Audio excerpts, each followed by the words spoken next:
Good morning. Good morning. Good morning. It is time for us to have conversation around disrupting the normalcy of domestic violence.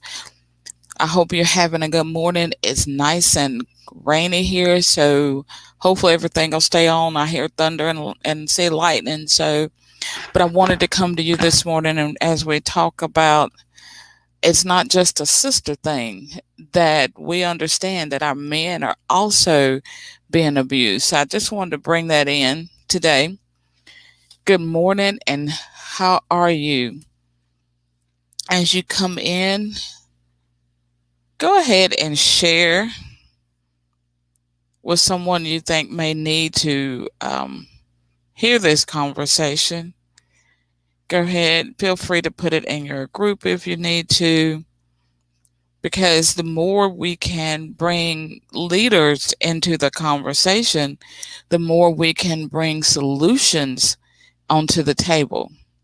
So that's the reason for this each morning, not just to get on and give awareness of everything, but to bring that conversation to us that's going to bring solutions to us.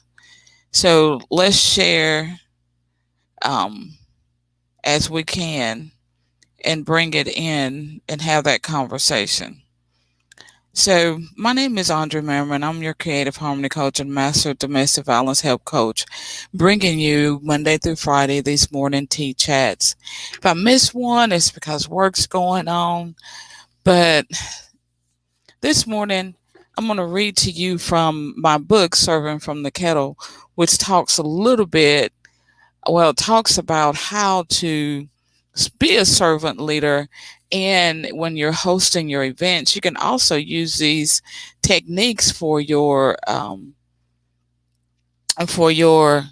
virtual events. So feel free to go on my website, www.andreadmerriman.com. Grab you one of the books. If you order, you can order it on Amazon also, but if you order it on my website, you'll get an autographed copy.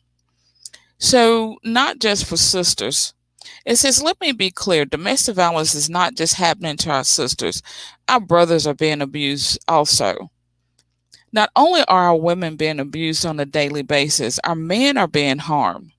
According to the NCADV, which is the National Coalition Against Domestic Violence, 1 in 9 men experience severe intimate partner physical violence. They are not reporting as much as our women because of the stigma attached. Victim blaming is one of the main reasons given by survivors as to why they don't report. With men, this is even more evident. Society often assumes the man is lying. He's a wimp. He's not a man. He's not man enough to handle his partner. And all sorts of derogatory talk occurs. So it goes on and it talks about the first man we had at our sister gathering that told his story and how he was put in those stereotypes, not only in the home, but in the church in different ways.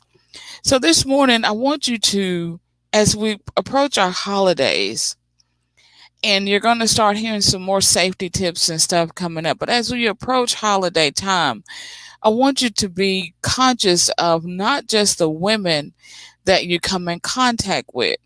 Now, I know because of COVID, people are not having Thanksgiving, not getting together as much, but a lot of people are still getting together virtually. They're virtually through Zoom or one of the other social media platforms, and you can still see things and hear things that are going on. And so, as we go on, we're going to talk about some of the things that you can look for when you're going into a virtual meeting with someone or a virtual gathering with someone that can help you identify to where you can call back and go back and wrap around and check on that person. But I want you to start looking at your men also. My programs are not necessarily geared toward men, although our agency will help anyone. but I want to connect with more people that are working in the men arena. I have I have someone who I know that does men that are abusers, but there's not a lot specifically out there for men that are being abused. So I'm putting that call out. If you're one of those advocates that are doing some phenomenal work with our male victims, or some that you know are at risk, please reach out. Let's connect. Just have this network going. So I wanted to let you know that we're going to have to, and I know I say that like that, but it's just one of those things that to disrupt the normalcy of domestic violence, some changes have to come about. And part of that change is realizing who our victims are, not blaming who our victims are. And I know I'm telling you these things that you already know, but I want it to be at the forefront of your mind.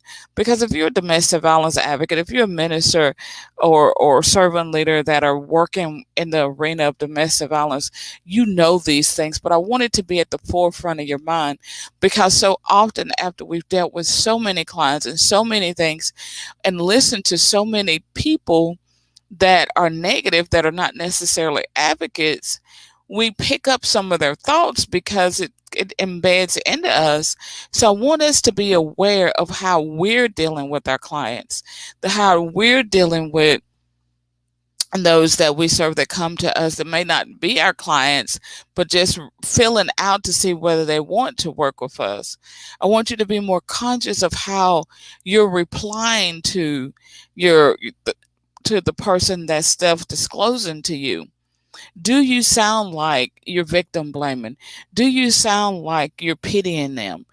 Are you listening actively? We're going to be talking about that a little bit more too. I want to take this time to invite you to our class that I'm going to be talking about in Black Friday.